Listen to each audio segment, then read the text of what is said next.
Jack London, Cro-Blanc. Chapitre 2. La louve. Le traîneau chargé, les hommes tournèrent le dos au feu joyeux et s'enfoncèrent dans l'épaisseur de la nuit. Les hurlements d'appel, sauvages et funèbres, se répandaient sans relâche dans la nuit et la glace. Ils ne se turent que vers 9 heures, quand le jour se mit à poindre.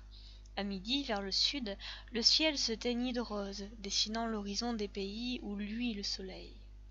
Mais le jour gris qui succéda commença dès 3 heures à faire place au crépuscule livide de l'Arctique, couvrant la terre déserte et silencieuse. Lorsque l'obscurité devint plus épaisse, les hurlements de chasse recommencèrent, semant la panique parmi les chiens, tous harassés qu'ils étaient. « J'aimerais bien qu'ils s'en aillent au diable !» grommela Bill en remettant pour la 100e fois les chiens dans le droit chemin, « et qu'ils nous laissent tranquilles. »« Ils sont horriblement agaçants !» répondit Henri. « Sûr !» Le campement ressembla à ceux des soirs précédents. Henri surveillait la marmite où bouillaient les fèves, quand il sursauta à grands cris poussés par Bill auquel répondait un autre cri de douleur. Il releva la tête pour apercevoir une forme vague qui s'enfuyait dans l'obscurité, et Bill, debout au milieu des chiens, furieux et content à la fois, qui brandissait un gourdin d'une main et un demi-saumon séché de l'autre. « J'ai pu en sauver la moitié, » dit Bill, « mais le voleur a payé pour le reste. Tu l'entends hurler ? » « À quoi ressemble-t-il, ce voleur ?»« Je n'ai pas très bien vu, mais sa fourrure ressemble à celle d'un chien. »« Un loup apprivoisé ? Rudement apprivoisé, alors, pour venir juste au moment du dîner. » Assis sur le cercueil, les deux hommes fumaient leur pipe. « Pourvu qu'il tombe sur une harde d'élan ou sur n'importe quel gibier, Seigneur ! Quel débarras !» Henri finit par se fâcher. « Fiche-nous la paix, Bill ! Prends une bonne cuillerée de bicarbonate et soigne ton estomac. Tu seras peut-être plus drôle. » Au matin, les jurons et les blasphèmes de Bill réveillèrent Henri. « Salut. Alors quoi de neuf ? Grenouille a fichu le camp. »« Oh, non ! Exact. » Grenouille était le plus vigoureux de l'attelage, dit Bill. Telle fut la 2e horizon funèbre, en 2 jours. La journée se passa comme celle de la veille. Sans parler, les deux hommes ménageaient leur souffle. Le camp établi, Bill attacha les chiens à la mode indienne, avec de robustes lanières de cuir nouées au cou des chiens et fixées à un bâton de 5 à 6 pieds de long. À l'autre extrémité du bâton, une autre lanière le reliait à un piquet solidement fiché en terre. « Du bon travail, hein, Henri ?» dit Bill avec satisfaction. « S'il manque un seul de ces imbéciles demain matin, je me prive de café. » Henri approuva, mais montrant le cercle de prunelles phosphorescentes qui les entourait de nouveau, il soupira avec regret. « Dommage de ne pas pouvoir leur envoyer quelques bons coups de fusil. Ils ont compris que nous ne pouvions pas, et ils s'enhardissent de plus en plus. » Les deux hommes ne s'endormirent pas tout de suite. Les chiens se démenaient dans leur coin. Une oreille, avec des gémissements, tirait de toutes ses forces vers l'ombre, mordant avec rage le bâton qui le retenait. « Regarde, Bill !» chuchota soudain Henri. Dans la lumière mouvante du feu, un grand animal semblable à un loup se déplaçait furtivement, cherchant visiblement à se rapprocher des chiens. « C'est une louve !» murmura Henri. « Elle sert d'appât à la meute. Quand elle a attiré un chien à sa suite, les autres lui tombent dessus et le dévorent. C'est sur elle que tu as tapé hier. » Aucun doute là-dessus, mais sa familiarité avec le feu n'est pas naturelle. Cela me fait peur, cela me fait penser au chien du vieux Vilan, qui avait l'habitude de partir courir avec les loups. Quand je l'ai tué par hasard, ce chien, il y a 3 ans qu'il était parti. Le vieux Vilan l'a pleuré comme un enfant. « Je crois bien que tu as raison, Bill, » dit Henri. « Ce doit être un chien, et il mange depuis longtemps du poisson de la main de l'homme. »« Avec un peu de chance, » dit Bill, « on aura la peau de ce loup, qui est un chien. Nous ne pouvons plus perdre d'autres bêtes. Nous n'avons que 3 cartouches. Nous attendrons un coup sûr. » Au matin, Henri prépara le déjeuner. Son compagnon dormait encore. Il ne le réveilla que lorsque ce fut prêt. Bill commença à manger, à moitié endormi. Au bout d'un moment, comme sa tasse était vide, il se pencha pour atteindre la cafetière. Mais elle était à côté de Henri. Il poussa un petit grognement d'amitié.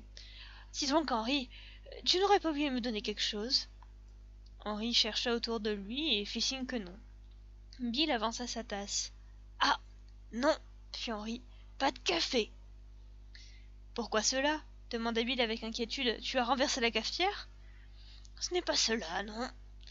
Mais si tu ne m'en donnes pas, cela va arrêter ma digestion. Désolé, pas de café pour toi. Le visage de Bill s'empourpra subitement de colère. Mais qu'est-ce que cela veut dire, cette plaisanterie? Costaud est parti. Lentement, Bill tourna la tête et compta les chiens. Comment cela se-t-il fait? Demanda-t-il anéanti. Aucune idée. Costaud n'a sûrement pas pu ronger lui-même la lanière qu'il attachait au bâton. C'est sans doute une oreille qui l'a délivré. Je suppose qu'il est déjà digéré et se promène dans des vingtaines d'estomacs différents. Et après cette troisième oraison funèbre, Henri reprit. Et maintenant, Bill, un peu de café? Bill fait signe que non. Tu es sûr, insista l'autre, il est bon, tu sais.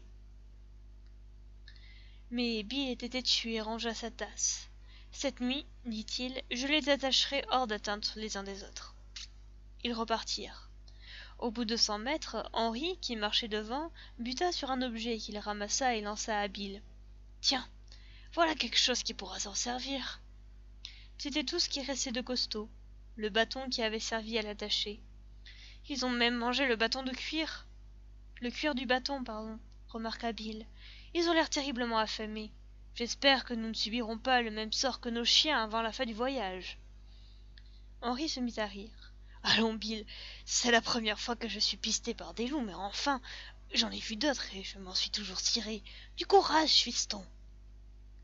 Vers midi, alors que le jour arctique était un peu moins crépusculaire, Bill prit le fusil sur le traîneau et s'éloigna en disant qu'il allait voir ce qu'il pouvait faire.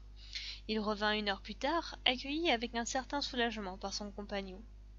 « Ils se sont éparpillés, raconta-t-il, mais ils ne nous lâchent pas. Ils sont sûrs de nous avoir à un moment ou à un autre. »« Tu crois ?»« J'en ai vu plusieurs. Ils sont maigres à faire peur et doivent être à moitié enragés. » Henri, qui avait pris place à l'arrière et poussait le traîneau pour soulager les chiens, lui jeta un sifflement étouffé pour l'appeler. Derrière eux, parfaitement en vue et sur la piste fraîche, trottinait une forme velue, le nez flairant le sol. Les 2 hommes s'étant arrêtés, la bête s'arrêta également et les regarda fixement, humant leur odeur comme pour se faire une opinion. « C'est elle, dit Bill. C'est la louve. » Les chiens s'étaient couchés sur la neige. Ensemble, les 2 hommes examinèrent le bizarre animal qui en quelques jours leur avait coûté la moitié de l'attelage. Ils le virent avancer de quelques pas, s'arrêter, recommencer encore jusqu'à n'être plus qu'à une courte distance. Il s'arrêta alors et les considéra fixement, comme aurait pu le faire un chien, mais sans rien du regard affectueux du compagnon de l'homme. Ce regard fixe était simplement le regard de la faim, aussi implacable que les crocs de la bête. L'animal était plutôt grand pour un loup.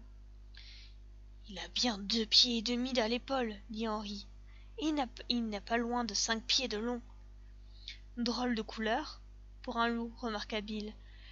Sa fourrure tire sur le rougeâtre. Elle est cannelle, en fait. Ce n'était pas exact. Son poil était gris comme celui de tous les loups, mais ce qui donnait cette impression, c'étaient de fugitifs reflets qui couraient par moments sur ses flancs.